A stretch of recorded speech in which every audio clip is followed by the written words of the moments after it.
श्री सीताराम चंद्राभ्याम नमः। सुंदरकांड 53वां सर्ग। राक्षसों का हनुमान जी की पूंछ में आग लगाकर उन्हें नगर में घुमाना।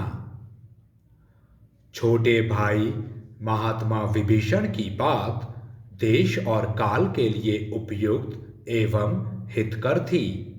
उसको सुनकर दशानन ने इस प्रकार उत्तर दिया। विभीषण, तुम्हारा कहना ठीक है।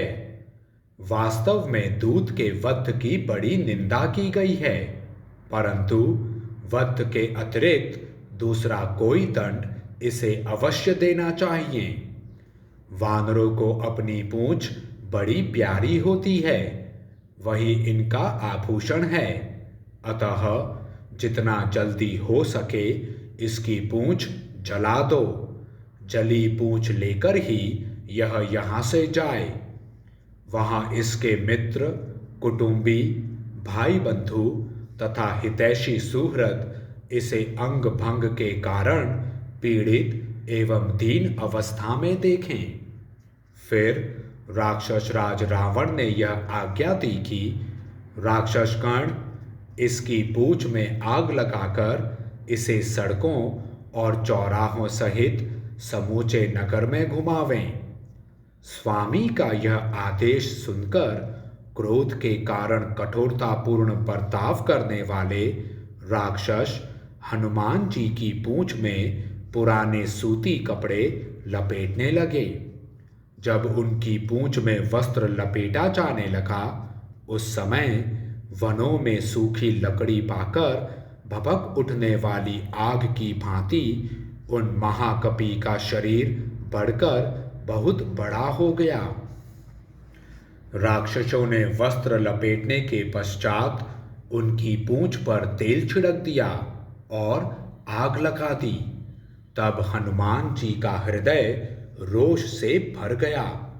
उनका मुख प्रातः काल के सूर्य की भांति अरुण आभा से उद्भासित हो उठा और वे अपनी जलती हुई पूंछ से ही राक्षसों को पीटने लगे। तब क्रूर राक्षसों ने मिलकर पुनः उन वानर शिरोमणि को कसकर बांध दिया। यह देख स्त्रियों, बालकों और वृद्धों सहित समस्त निशाचर बड़े प्रसन्न हुए। तब वीरवर हनुमान जी बंधे बंधे ही उस समय के योग्य विचार करने लगे। यद्यपि मैं बंधा हुआ हूं, तो भी इन राक्षसों का मुझ पर जोर नहीं चल सकता। इन बंधनों को तोड़कर मैं ऊपर उछल जाऊंगा और पुनः इन्हें मार सकूंगा। मैं अपने स्वामी श्री राम के हित के लिए विचर रहा हूं, तो भी ये दुरात्मा राक्षस यदि अपने राजा के आदेश से मुझे बांध रहे हैं, तो इससे मैं जो कुछ कर चुका हूं उसका बदला नहीं पूरा हो सका है। मैं युद्ध स्थल में अकेला ही इन समस्त राक्षसों का संहार करने में पूर्णतः समर्थ हूं, किंतु इस समय श्री रामचंद्र जी की प्रसन्नता के लिए मैं ऐसे बंधन को चुपचाप सह लूंगा। ऐसा करने से मुझे पुनः समूची लंका में विचरने और इसके निरीक्षण करने का अवसर मिलेगा, क्योंकि रात में घूमने के कारण मैंने दुर्ग रचना की विधि पर दृष्टि रखते हुए इसका अच्छी तरह अवलोकन नहीं किया था। अतः सवेरा हो जाने पर मुझे अवश्य ही लंका देखनी है। भले ही ये राक्षस मुझे बारंबार बांधें और पूंछ में आग लगाकर पीड़ा पहुंचाएं, मेरे मन में इसके कारण तनिक भी कष्ट नहीं होगा। तदंतर वे क्रूर कर्मा राक्षस अपने दिव्य आकार को छिपाए रखने वाले सत्तत्व गुणशाली महान वानर वीर कपि कुंजर हनुमान जी को पकड़कर बड़े हर्ष के साथ ले चले और शंख एवं भेरी बजाकर उनके रावण द्रोह आदि अपराधों की घोषणा करते हुए उन्हें लंकापुरी में सब और घुमाने लगे। शत्रु दमन हनुमान जी बड़ी मौज से आगे बढ़ने लगे। समस्त राक्षस उनके पीछे पीछे चल रहे थे। महाकपि हनुमान जी राक्षसों की उस विशाल पुरी में विचरते हुए उसे देखने लगे। उन्होंने वहां बड़े विचित्र विमान देखे। परकोटे से घिरे हुए कितने ही भूभाग, पृथक पृथक बने हुए सुंदर चबूतरे, घनीभूत ग्रह पंक्तियों से घिरी हुई सड़कें, चौराहे, छोटी बड़ी गलियां और घरों के मध्य भाग, इन सबको वे बड़े गौर से देखने लगे। सब राक्षस उन्हें चौराहों पर 4 खंभे वाले मंडपों में तथा सड़कों पर घुमाने और जासूस कहकर उनका परिचय देने लगे। भिन्न भिन्न स्थानों में चलती पूंछ वाले हनुमान जी को देखने के लिए वहां बहुत से बालक, वृद्ध और स्त्रियां कौतूहलवश घर से बाहर निकल आती थीं। हनुमान जी की पूंछ में जब आग लगाई जा रही थी, उस समय भयंकर नेत्रों वाली राक्षसियों ने सीता देवी के पास जाकर उनसे यह अप्रिय समाचार कहा। सीते, जिस लाल मुंह वाले बंदर ने तुम्हारे साथ बातचीत की थी, उसकी पूंछ में आग लगाकर उसे सारे नगर में घुमाया जा रहा है। अपने अपहरण की ही भांति दुख देने वाली यह क्रूरतापूर्ण बात सुनकर विदेह नंदिनी सीता शोक से संतप्त हो उठी और मन ही मन अग्निदेव की उपासना करने लगी।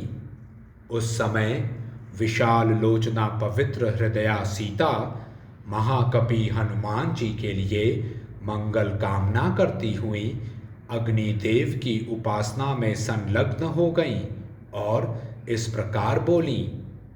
अग्निदेव, यदि मैंने पति की सेवा की है और यदि मुझ में कुछ भी तपस्या तथा पातिव्रत्य का बल है, तो तुम हनुमान के लिए शीतल हो जाओ। यदि बुद्धिमान भगवान श्री राम के मन में मेरे प्रति किंचन मात्र भी दया है, अथवा यदि मेरा सौभाग्य शेष है, तो तुम हनुमान के लिए शीतल हो जाओ। यदि धर्मात्मा श्री रघुनाथ जी मुझे सदाचार से संपन्न और अपने से मिलने के लिए उत्सुक जानते हैं, तो तुम हनुमान के लिए शीतल हो जाओ।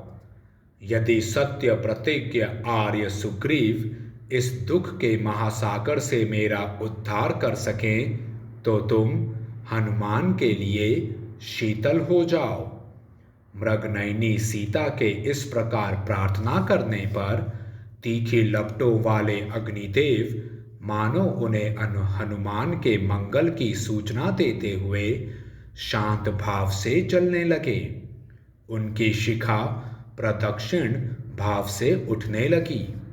हनुमान के पिता वायु देवता भी उनकी पूंछ में लगी हुई आग से युक्त हो बर्फीली हवा के समान शीतल और देवी सीता के लिए स्वास्थ्यकारी होकर बहने लगे।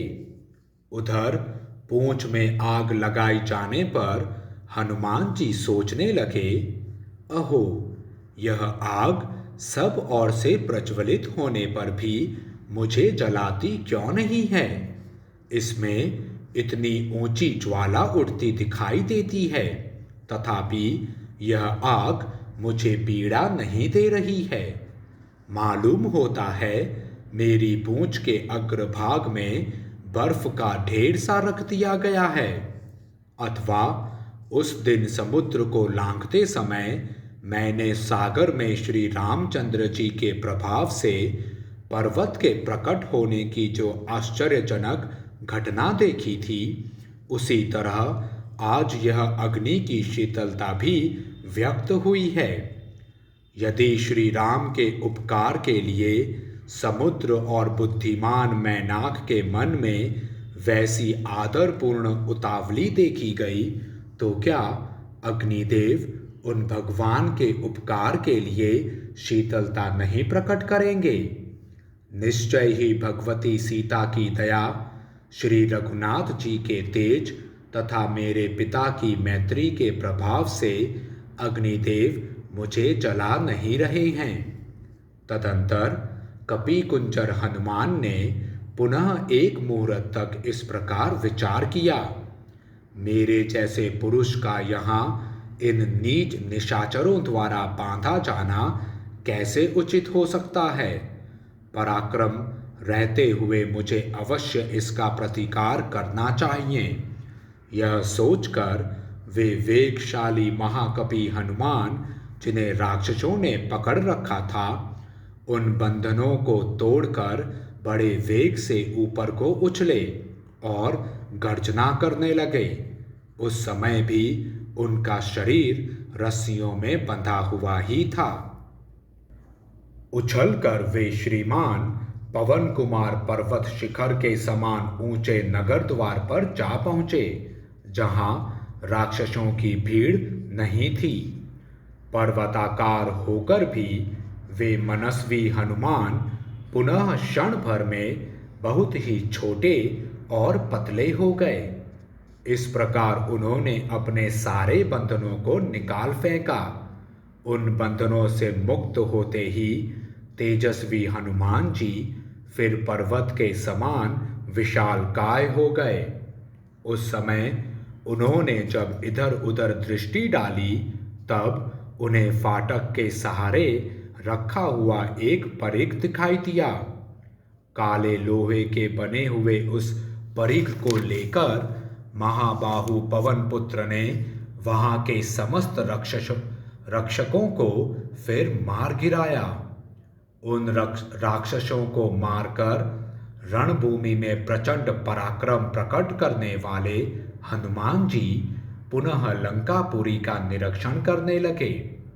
उस समय जलती हुई पूंछ से जो ज्वालाओं की माला सी उठ रही थी, उससे अलंकृत हुए वे वानर वीर तेज पुंज से दैदीप्यमान सूर्य देव के समान प्रकाशित हो रहे थे। इस प्रकार श्री वाल्मीकि निर्मित आर्ष रामायण आदि काव्य के सुंदर कांड में 53वां सर्ग पूरा हुआ। जय श्री राम।